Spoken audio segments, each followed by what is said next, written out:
Well, thank you for organizing it. And yeah, thanks for having me.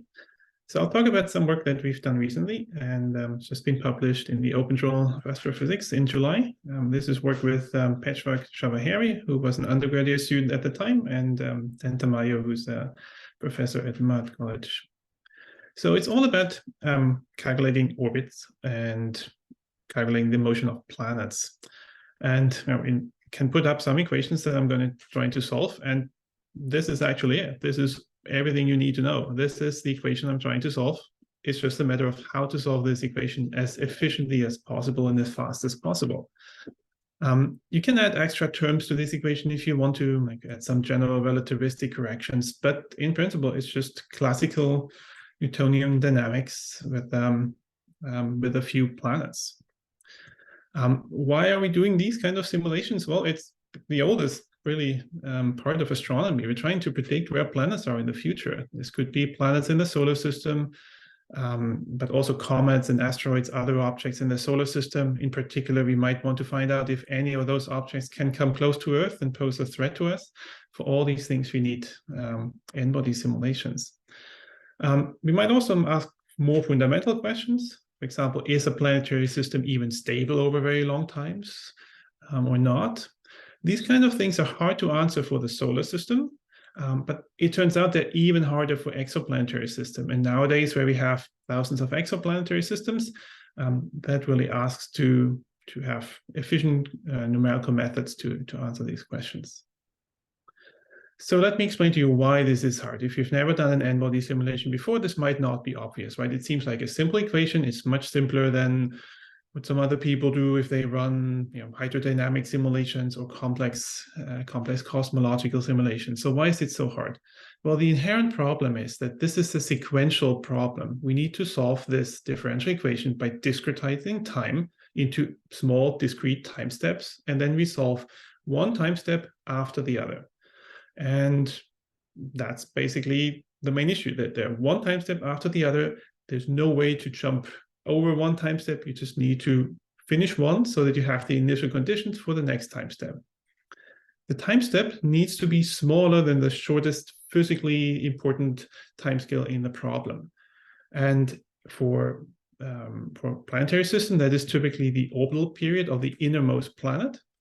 Or if you want to be more precise, the pericenter passage timescale of the innermost planet. For the solar system, this is the orbital period of Mercury, so something like 88 days. For exoplanets, which can have much shorter orbits, this timescale might be even shorter, so 1 day. So if 1 day is the shortest orbital period, then you might need a time step that is say an hour or less, so that you have 10, 20 time steps per shortest physical timescale to resolve this system. Otherwise, you will not get physical results.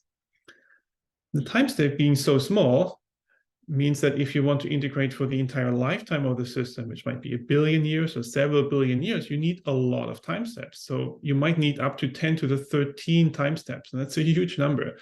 Again, one time step after the other needs to be done for these. Let me give you a bit of a historical perspective on how the speed of these numerical integrations has evolved over time. This is a plot that shows you how long it takes to integrate the solar system for about 5 billion years, which is about the lifetime the sun has left on the main sequence. The vertical scale is a logarithmic scale. So you can see that over the last 50, 70 years, there was a huge decline in the time it takes to integrate these systems. Initially, it might have taken over 1 million years on a computer in the 50s to solve these equations. Nowadays, in the 2020s, this is about a few months. And the main reason for this acceleration is, well, Moore's law. Computers get faster, so we can solve these equations faster.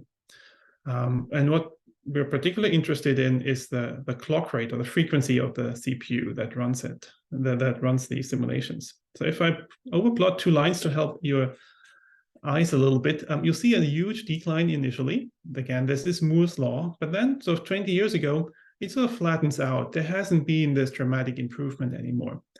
And that's because 20 years ago, you could buy a CPU that has a few gigahertz as a clock rate, and that's basically the same clock rate right now. So the frequency of CPUs has not increased anymore. Of course, these CPUs get more more capable and can do more things. However, the frequency itself does not change. And that leads to this flattening out. So the reason why these simulations are not getting faster is because solving this is inherently not parallelizable. It doesn't matter if you give me millions of dollars to buy a fast computing cluster, I simply cannot run this faster because it's one time step after the other. If you were to try to use multiple cores on one CPU, or you were to use a GPU or even a computing cluster with multiple nodes, the communication overhead would be by far the dominant part here. So this is not a parallelizable problem. And there's a small asterisk. Of course, everything I'm talking about today is for small numbers of particles, where the number of particles might be eight planets in the solar system. If you talk about cosmological simulations that solve similar equations, then you might have billions and billions of particles. And of course, then it makes sense to parallelize it so that each individual computer core can do a few particles at a time, and then you need to communicate somewhat in the middle. But this is not the case here. Okay, so this graph again from before, what I'll talk about today is this new dot on the bottom right.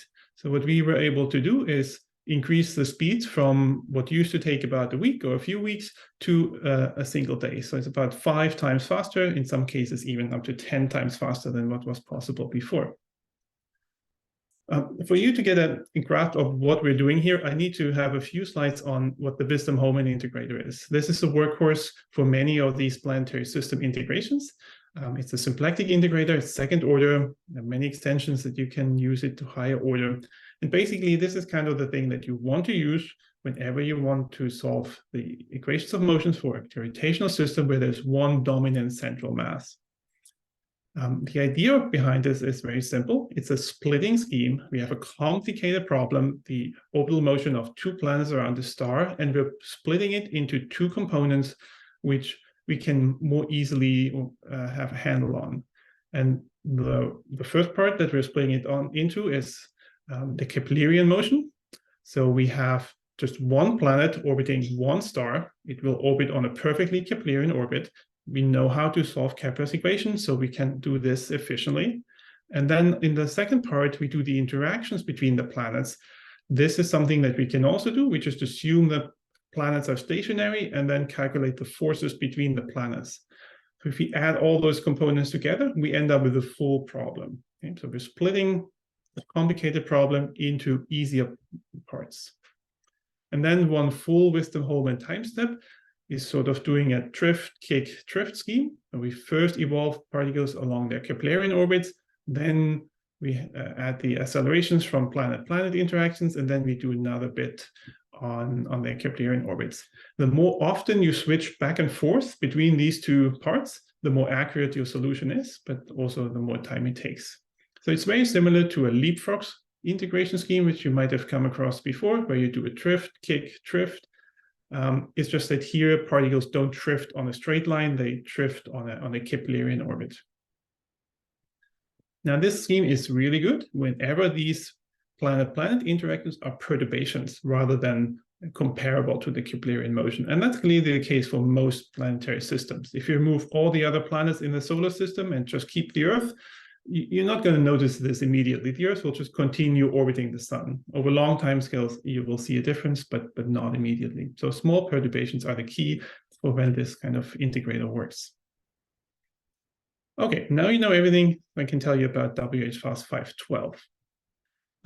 We're using what's called AVX512 instructions. These are CPU instructions that are specifically built for single instruction, multiple data operations. So you have a single instruction, like addition, and you operate this single instruction on multiple data sets at the same time.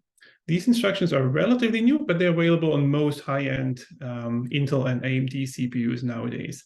Your laptop probably will not have these instructions built in, but if you have access to any computing cluster, chances are high that this computing cluster will have these AVX512 instructions.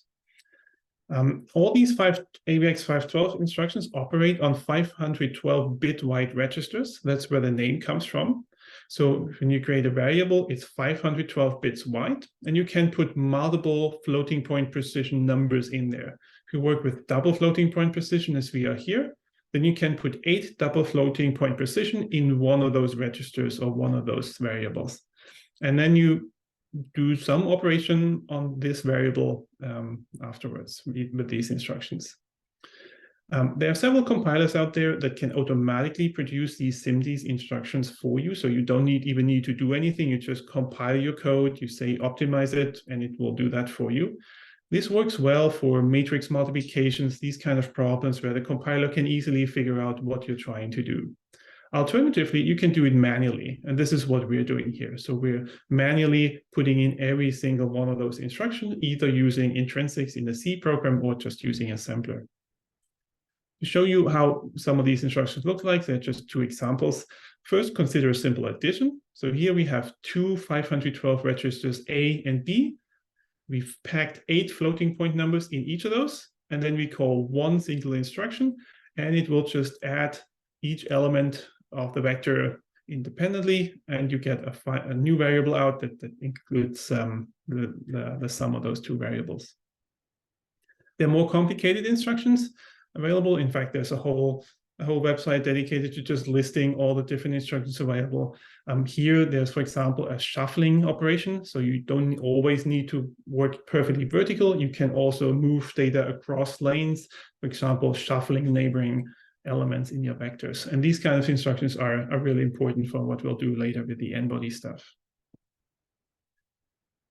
Okay, so let's talk about this interaction step first. This was one of the 2 steps for the Wisdom-Hohmann part. For this step, we basically need to calculate the interactions between planets, calculating the accelerations. And the expensive part here is the division and the square root calculation. The square root is hidden, but you need to calculate the norm of the vector, so it's in the denominator here. In principle, there are 8 times 8 matrix elements we need to fill out. Every particle is interacting with every other. We ignore the diagonal because particles are not interacting with itself. So there 64 minus 8 is 56 in total. Then we can also use Newton's third law to make use of the symmetry that one force is equal to the opposite force from the other particle. So we can reduce it by another factor of 2. But then we're still left with how to optimize the calculations to calculate those 28 remaining entries for the acceleration. And the answer on how to do that most efficiently is more complicated than you might initially suspect. So this is how we do it. We are able to calculate all the accelerations needed for an 8-planet system in just 4 steps. The matrix that you see here includes all these interactions. So you see particle 0 interacting with all the other particles, particle 1 interacting with all the other particles, and so on. We're not going to calculate the diagonal. We don't have the self-interaction. And you also see the symmetry. The top right and the bottom left are symmetric, mirror reflective on the diagonal. So in the first step, what we're calculating are these black squares in the top left. So we're calculating the interaction of particle 0 with particle 2 and particle 3. Then particle 1 with particle 2 and particle 3, and so on. Okay. So in the first step, we're able to fill out 16 of those little squares, okay, because we have 8 operations that we can do in parallel with these AVX512 instructions, but then because of the symmetry, that also gives us another 8, so 16 in total. Then in the second step, that's on the bottom left here, we are filling in another 8 interactions in the top left quadrant and bottom right quadrant. Then in the third step, the top right, we're switching over to filling in the remaining quadrants on the top right and bottom left. There's some weird patterns appearing here, right? We could just do that sort of line by line, like do the first row, then do the second row, and so on. But there's a very specific reason we do it this way. It's because these shuffling operations and really all operations here, they all have different runtimes. So some of them might work in 1 clock cycle. Some might take 5 clock cycles. It depends on what instruction you're using. And what's specifically expensive is to move data around across very wide lanes. So if you want to shuffle the first matrix, the first element in the vector with the last element in the vector, then this takes a lot of time, because within the CPU, you need to move things so step by step, and it takes a few cycles to do that. So by arranging the interactions this way, we only need to move data from the first half of the vector to the second half of the vector between steps 2 and 3. And that's why we do one of those quadrants first and then the other. And even for the other steps, we're trying to minimize how much we swap around. And ideally, we only swap neighboring particles with each other to calculate these interactions. So bottom line is, it's really complicated to optimize these things. But for 8 particles, you can do it with just 4 steps. If you had a normal serial code without these special instructions, you would just have a loop going through all of them, calculating all of them one by one. You would need 28 steps to calculate it. So we go from 28 to 4. Okay, the next part is this Kepler step. This is a very different beast from what I've talked about before. Here we need to solve Kepler's equation. Kepler's equation doesn't have a closed form solution, so we need to solve this equation iteratively. In a normal code, normal serial code, you would just iterate until you're converged, and then you stop the iteration. This is not quite possible here, because we need to have this SIMD paradigm where we integrate, or where we solve for all the particles at the same time. We can't have individual branches for individual particles. All of them always need to do the same operation. So for that reason, we have a fixed number of operations that we hard code in, so that Kepler's equation is solved for all the particles all at the same time, and we want to make sure that they all converge at the same time. Another small detail is that we in principle need some trigonometric functions like sine and cosine, but those are expensive. Those are series expansions, and they're usually expensive to calculate. They're not implemented in hardware. So what we do instead is we use a series expansion ourselves, and then we can fine-tune the number of terms we have in our series expansion, only include those that we really need for a given step. So after a lot of work, we came up with this specific scheme. So we solve Kepler's equations with 4 iterations. The first 2 are Halley's method. Halley's method is like a higher order version of Newton's method. So we get more quickly to sort of the rough area where we have the true solution. The last 2 steps are just Newton's method, basically to refine those. Now, in those steps, we use different numbers of terms in our series expansion. Think of it as a sine or cosine Taylor series expansion, and we're cutting it off after 4 terms for the first 2 steps, and in the last 2 steps, we go 2 additional terms to a total of 6 terms. So the answers are more precise in the last 2 steps, but they're faster in the first 2 steps. And the idea here is that the first 2 steps just get us very quickly to roughly the right area. And then in the last 2 steps, we iterate so that we're actually converging to machine precision. To come up with this specific scheme, we just ran thousands of different permutations of these methods and number of terms. And we had a criteria to match the required precision. And then we chose the fastest one. So this is really an empirical sort of a result that depends on the specific CPU that you have and all kind of other details. But I think I gave you a rough idea for what kind of thinking goes into constructing this iterative solver. With this Kepler solver now, we're guaranteed to always converge to machine precision for certain areas of parameter space. Here is a simulation of the solar system with a fixed time step, and the individual dots, of course, there's a dot for Mercury and one for Venus. You can see that for the current orbital parameters of these planets, we're well within the regime of having converged to machine precision. If you increase the eccentricity extremely high to above 0.7 or so, then you will see a degradation in accuracy. All right, so we now have this great new integrator that can run significantly faster than before, and we can do new science with it. We can, for example, integrate these systems for much longer. Previously, people typically integrate planetary systems for a few billion years because this is the lifetime of a star. But if you're interested in the dynamics, you might want to just integrate much longer, let's say for 40 billion years, to see what is happening dynamically.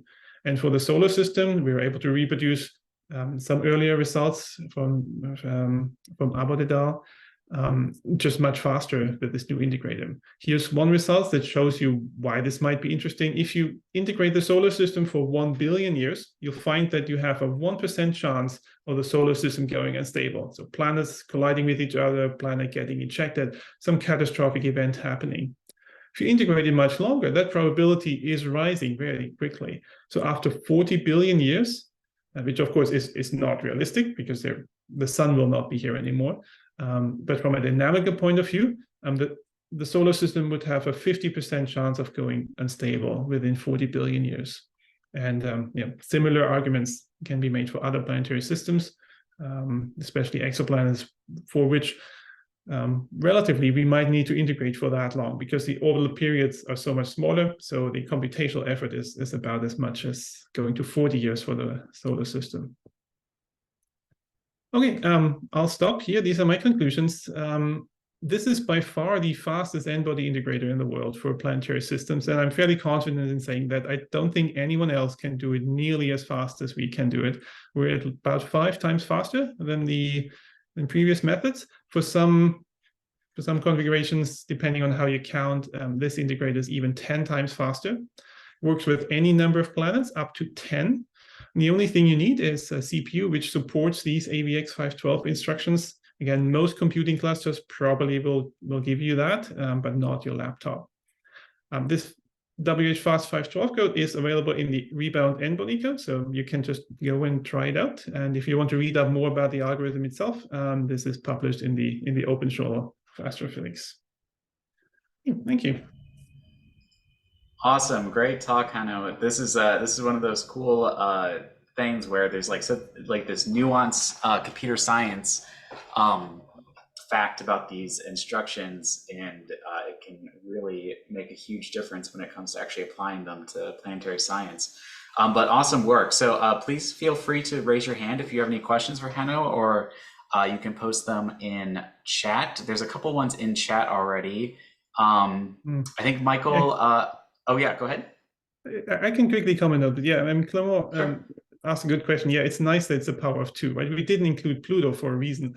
9 planets are not nice. 8 planets are very nice. Pluto is not important from a dynamical perspective for the stability anyway, but yeah, it's very nice to have 8 planets. Peter also asked a good question. Yes, the simplest benchmark is just try to run 8 planets of the solar system with a 6-day time step and calculate how long it takes to get to 5 billion years. That's the benchmark, and you can set up your own system, whichever way you like. Awesome.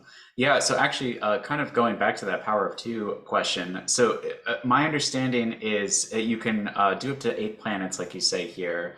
Is it the same performance if you have less than that? My understanding is like you're going to still have to load everything into those 8 registers. So you're not really getting much benefit if you have like 3 planets, for example. So one thing we can do is we put, if you say you have a 2-planet system, you can integrate 4 2-planet systems at the same time for no additional cost. But okay. Yes, we're getting this 5 times speed up for a single integration, right? This is kind of the selling point here, that otherwise it's just not possible to run it any faster. If you have 2-planet systems, then you're not going to get such a big speed up just by using this. You can run more in parallel, but in principle, you could also run them in parallel using a GPU or some other cluster and just have many different processes. This is more efficient in terms of CPU hours, environmental costs, and so on. But yeah. Gotcha. Makes sense. Yeah. Speaking of the parallel question, Michael had one earlier asking, what things in this problem can be parallelized, and he was talking about parallel in time methods existing. So I was just wondering if you could talk a little bit more about that and the challenges with this. You had that caveat in there when you moved to a very large number of objects, then the parallelization makes more sense. But I just didn't know if there's anything else you could add to that, or Michael, if you want to jump on with any additional thoughts on that. Well, My comment just is that there are parallel in time integration methods, right? They seek to do a decomposition in the time domain. And I was just curious if you've tried any. There are some. I mean, there's some older ones from Scott Germain had a paper on this a long time ago, and I don't think these are realistically usable for something like this. They might give you some speed up, but the cost is usually prohibitive. Like, if you want to get a 5 times speed up, but you use 1,000 times more computational costs, then it's really not quite worth it. If there's anything else that I've missed, please let me know. Well, it's actually quite an active field of research, parallel in time. So it's not just old stuff. There's a lot in applied math, but I don't know how it's applied to your problem. People are applying it to hydrodynamics, for instance. Gotcha. Yeah. Yeah, so something to look into. Hanno, I had one, that figure you had talking about the computation stability with the eccentricity and the orbital period. Is there any trade-offs you can make to allow for a higher eccentricity? Like, what is the trade-off to get into that top left quadrant? So when you have a short period planet that does have a high eccentricity, like if you're looking at something that was captured for, you know, the first couple of million years, like what can we do to kind of breach into that region? Well, it all scales with the orbital period, right? So gravity is in principle scale invariant. So we could just scale everything up, and therefore move the planets in this plot to the right, and then you can get a higher eccentricity. Or alternatively, just reducing the time step. This is for one fixed time step of 6 days. You might just want to use 3 days, and then the eccentricity that you can achieve gets higher. Alternatively, you can change these number of iterations we would do for Kepler's equation. It depends a bit. In general, if you're trying to solve the stability problem for a planetary system, as soon as one planet gets to 0.8 or something like that, then the planets will have close encounters with each other. And at this point, you need to do something differently if you want to continue integrating, or you just stop the integration. But you're right, there are some cases where initially there might be a high eccentricity planet and you want to solve for that. And then, the solution is just using a smaller time step. Gotcha. Very cool. And is this something where you can change your time step, or would it be like you conduct a simulation using a small time step and then maybe you switch over to a larger one if you want to keep the integration going for longer? Ideally, you would always want to try out different time steps. Right? It's the time step is sort of a numerical fudge factor that should not affect any of the physical results. So doing a convergence study and running it with 2 different time steps is always a good idea. If you're worried about the time step, and then if you get the same results with a large and with a small time step, you're converged. If they get different results, then you might want to try it with an even smaller time step until you converge. Gotcha. Sounds good. Does anyone else have any other questions for Hanno? Please feel free to raise your hand. I guess just because we have a few more minutes, I know I'm taking up all the time here, but I'm just curious about the history of this, Hanno. Like this 512, what was how long has this instruction been there, and why is it so specific to having like these 8 double precision numbers, these 512 bits? I'm just curious what the computer science reasoning for having these instructions in the first place was. There's a long history of having these sort of SIMD instructions in a CPU. You might remember some old computers that were advertised with MMX or something as a selling point.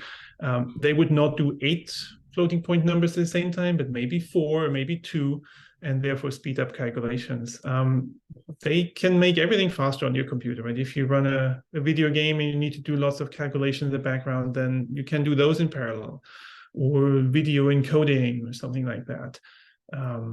They also work with integers, so you can do like Bitcoin calculations faster, something like that. So there's a long history, and different CPU manufacturers have different ideas on where they're going. Intel for a long time likes to add new instruction sets like this one to make it compelling for people to upgrade and buy new CPUs for them. Others might say we want to have smaller cores with fewer instruction sets, and therefore we can have many more cores, can do more calculations in parallel. For the n-body problem, that doesn't help again because the communication would be kind of limiting. So for this problem, this is kind of ideal, but there are other problems that might benefit more from running something on a GPU, for example.